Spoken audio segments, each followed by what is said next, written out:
ভাই আপনি কি বেকার? আপনি কি হতাশায় ভুগতেছেন? আপনি কি করবেন বুঝতে পারতেছেন না ভাই? আপনি মাত্র 13,990 টাকায় এই ফুল প্যাকেজটা কিনবেন। বাসায় বসে আপনি ফ্রিল্যান্সিং শিখবেন, আপনি ইন্টারনেট ব্রাউজিং কাজ শিখবেন, ভিডিও এডিটিং এর কাজ শিখবেন এবং অনেক অনেক হিউজ পরিমাণ টাকা ইনকাম করবেন এবং আপনার বেকারত্ব দূর করবেন ভাই। মানে মাসে লাখ টাকা ইনকাম করতে হবে এই পিসির মাধ্যমে? ভাই 100% মাসে লাখ টাকা লাখ টাকা লাখ লাখ টাকা ইনকাম করতে হবে শুধু এই পিসির মাধ্যমে ভাই ভাই। র্যাম রোম কত?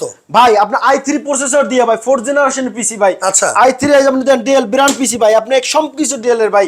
আপনার পাওয়ার সাপ্লাই থেকে সবকিছু ডেলের। আচ্ছা। আপনার এটার ভিতরে 8 জিবি র্যাম পাচ্ছেন ভাই, 8 জিবি র্যাম, আপনার 250 জিবি হার্ড ডিস্ক আচ্ছা। এবং এই যে 16 ইঞ্চি মনিটর পাচ্ছেন তাও ডেলের ভাই। আপনার ডেলের। ফুল প্যাকেজ ভাই ডেলের। আচ্ছা। আপনার মাউস কিবোর্ড সবকিছু ডেলের, আপনার সব ফুল প্যাকেজ মাত্র 13,990 টাকা ভাই। 13,990 টাকা দিয়ে কিন্তু পিসি নিয়ে আপনি লাখ টাকা ইনকাম করার সুযোগ পাচ্ছেন। কেউ যদি ভাই শোরুমে এসে নিতে চায়, ভাই কেউ যদি আমাদের সরাসরি এসে প্রোডাক্ট আমাদের দোকান থেকে নিতে চায় সেক্ষেত্রে আপনি ভাই 211 নম্বর মিরপুর 10-এ ভাই গোল চত্বর থেকে ভাই আপনি 211 নম্বর মেট্রো রেলের পিলার ফলো করবেন এবং 211 নম্বর পিলার পূর্ব পাশে আপনি সুমন প্লাজার দ্বিতীয় তলা আইটি বাজার বিডিতে উঠবেন এবং আমাদের সেখানে দোকানটা পাই যাবেন ভাই, আইটি বাজার বিডি। ওকে দর্শক, এবং আরেকটু বলি ভাই, সেটা হচ্ছে কি সারা বাংলাদেশে ভাই সবাই নিতে পারবে, 64 জেলায় নিতে পারবে। শুধু আচ্ছা। আমাদের বিকাশে 1020 টাকা পেমেন্ট করে ভিডিও কল প্রোডাক্ট দেখে বিকাশে পেমেন্ট করবেন এবং সারা বাংলাদেশ প্রোডাক্ট নেবেন। ওকে দর্শক, এখানে অনেক অনেক পিসি কালেকশন আছে। যারা কাস্টমাইজ করে নিচ্ছেন তারা কিন্তু চাইলে নিতে পারবেন আইটি বাজার বিডি থেকে।